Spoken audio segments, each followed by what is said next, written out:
Have you ever said about somebody, man, they changed my life? Even if you've never had that experience, you can be that kind of person to others. Really, what I want to walk you through is just 7 ways that you can have a high impact on others, that you can be the kind of person that people look back on and go, man, they changed my life. Now, I could also call this 7 ways to be very likable, because if the person wants to grow, they're going to like being around you. Number 1, champion their growth. Champion their growth. You've got to carry some kind of, focus in your engagement with them. Are you going to carry an engagement of comfort? Or are you going to carry an engagement of growth? I want to engage people in a way that I have the audacity to believe that I can impact them and they can grow. So as I champion their growth, I still want them to be comfortable. I want them to be cared for. I want them to be safe. But I also am not going to let them stay in a place that they're coddled. See, what happens when you separate who you are, personhood, from performance, you can connect with somebody in their personhood and say, I'm glad you're here. I like you. I like you being on the team. But then when it comes to their performance, you can give not mindless or blind acquiescence to whatever their current state of performance is. You get to be intentional. Hey, I like you being on the team. When you do this, I don't like it. Let's change this. Let's do this way. Let's learn. Let's grow. Let's get better. The kind of people that are going to look back and go, man, that person impacted my life. It's going to be people that they were connected to, like you, that championed their growth, that saw them as somebody that could become more. And you didn't hold back. You weren't insecure, but you also weren't beating them down and being unnecessarily hard on them. The worst of leaders is when they go to one extreme and they're overly kind in a way that doesn't help that person grow. The other extreme that's terrible is when they're just mean and they think that by being mean, they're destabilizing them and helping. No, we are kind in who we are to their personhood, and we are honest and helping them grow continually in their performance. So be the kind of person that champions their growth. If you want a high-performing team, a healthy we is built around a bunch of healthy me's, people that are headed somewhere. So, number 1, champion their growth. Number 2, guide and give hope through disillusionment. See, what happens once you get a vision of growth in front of somebody, there's a gap between where they are and where they want to be. And whatever got them to that point, it's good, but it's not going to get them where they want to go. So they're going to have some disillusionment. It could be a small, tiny amount of disillusionment, or it could be a big amount of disillusionment. It depends on whatever part of their worldview and how they've approached life is being disintegrated. So if it's a little bit of disillusionment, you need to give them a little bit of hope. If it's a lot of disillusionment, you got to give them a lot of hope. But the second way that you can impact somebody's life is not to try to talk them past the disillusionment, but help them accept it, see it, honor it, let them have a voice, and then go, I know this sucks, and I know this is hard, and I hear what you're saying, or I feel what you're saying, or I see what you're saying, but it is going to get better. So we guide through disillusionment, and we give them some hope. See, there's always those people that want to get back to yesterday or to some future out there. The only way that you really grow is when you accept the current limitations that you have, and then you get a vision beyond it, which takes us to the third action.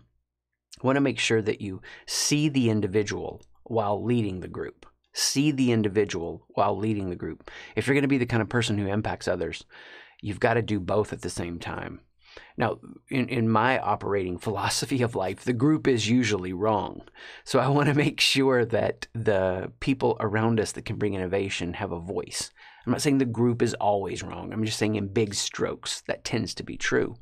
And the kind of people that can really impact others, they maintain a dual status of vision in their heart and mind. They see where the group is and they can experience the group dynamic, but they can also see the individual where they are, what they're wrestling with, and what they're facing. And when you can champion their growth, and you can guide them through disillusionment, then you can nest that process into the whole of the group, so that not only are you seeing everyone, you're seeing each one. And leaders know when they're or healthy people that want to grow, or people that are starting out on a growth journey, know when they're with a leader that can do that.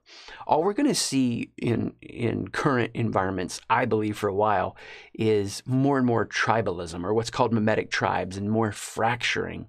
Because right now, as society kind of loses its way, we think politics is the end-all, be-all. We define so much of our identity around our politics, or whatever is the most invalidated part of who we are.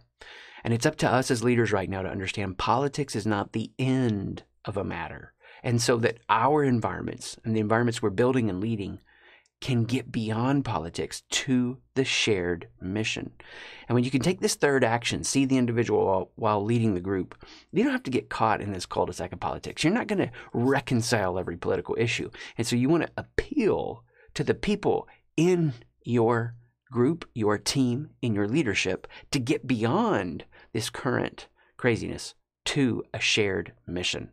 And the way that you're going to do that is by seeing the individual while leading the group. Fourth action that you're going to take to be very likable to people that want to grow, to be a person who impacts others, you're going to reassure them that change is constant. They can do this, and you are with them. Number 4, reassure them that change is constant, that you are with them, and they can do this. See, what happens is you see the individual and the group, you start to see how different patterns and rhythms emerge. Look at the 4 phases of a team. Look at the literature around situational leadership. You're wanting to be a healthy leader, a high impact person. You've got to change your approach to wherever the team is. But as the team was yesterday, it is not today. Change is constant. So one of the things that you want to be saying to people all the time, we don't just change to change things. We change when we need to, but change is a constant. And as we change, I am with you, and we can do this. I am with you, and we can do this. If you could take everybody right now into the future that you're leading towards, and they could feel it and see it and hear it with you, some of them wouldn't want it. That's just the nature of reality. They like it as it is. And so you want to do your best with change management principles to take them along the journey. That's what's so exciting when you become a high impact person. You take more people with you through the change process. You're a leader. You're an imaginative person. You're a visionary. You see what isn't. And you want to help them see what isn't yet that it can be. And so your presence can be very reassuring. 5th, vision, not fear, is your main activator. The minute that you're using pressure and you should and fear, then if that's what you're depending on to activate people, the diminishing return on that will come back to bite you over and over and over again. You'll have a high revolving door of competent leaders. They're just not going to stay. You're going to have to use more and more intense pressure and fear to get a reaction. It's almost like when you're raising children, if any of you have been through that, you keep yelling to get the response you want. And the more that you do that, the more you got to do it. How you reach them and reach their attention is how you keep them. Now, are there times to raise a flag of concern, an issue? Absolutely. That's just normal in leadership. But you want to make sure that you're giving them a vision of who they can become, of the overall mission, and where we're headed over and over and over again. That's a powerful way to impact others. Number 6, if you want to be the kind of person who impacts others, I want to give you a way of understanding all of the explosion of data that we're going to have in the world going forward. Shape the narrative, side-eye the data. Number 6, shape the narrative, side-eye the data. In I don't know, probably the last 30 years in psychological studies, how people grow and develop, some of the biggest studies that happened in sociology have been debunked because they're too micro. They try to pull out this one little strand of time or this one behavior. At the end of the day, in all of the factions and tribalism that's occurring right now, biology and evolution win. They just do. Some things you're just not going to change. And I could run through a ton of those right now, but there's no point in it. I understand data matters. We want to be the kind of people who use our left brain and see the data and make adjustments. But when it comes to your leadership of impacting people, We are not rational beings. There are occasionally people who have really strong left brain dominance, but more often than not, we're not aware of how much the story is shaping our approach and our perception. So I want you to be the kind of person who acknowledges data, who pays attention to it, who honors it, but doesn't give it the first lead in the way that you try to impact others. It's more about story. You can use data, but think more about the story that you're telling, the narrative that you're shaping. Because if you don't, data doesn't win with people. The best storyteller wins. And in your environment, in your leadership, and in your team, you want to be telling an authentic story, an inspiring future-based story, and bringing all of that together so that we're all as compelled as possible to run towards a positive picture of the future. There are negative pictures that will win and will crowd out the positive picture if we only depend on data. We've got to tell a better story.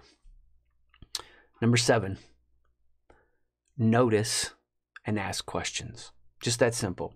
Notice and ask questions.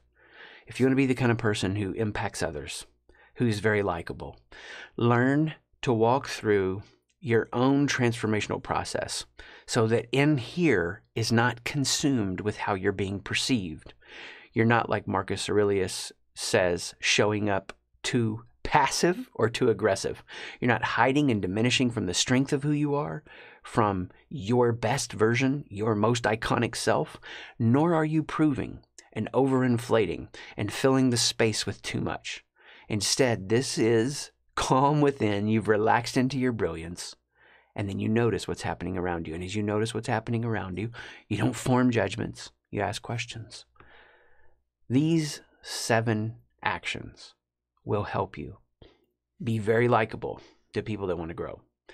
And it will help you be the kind of person who impacts others greatly.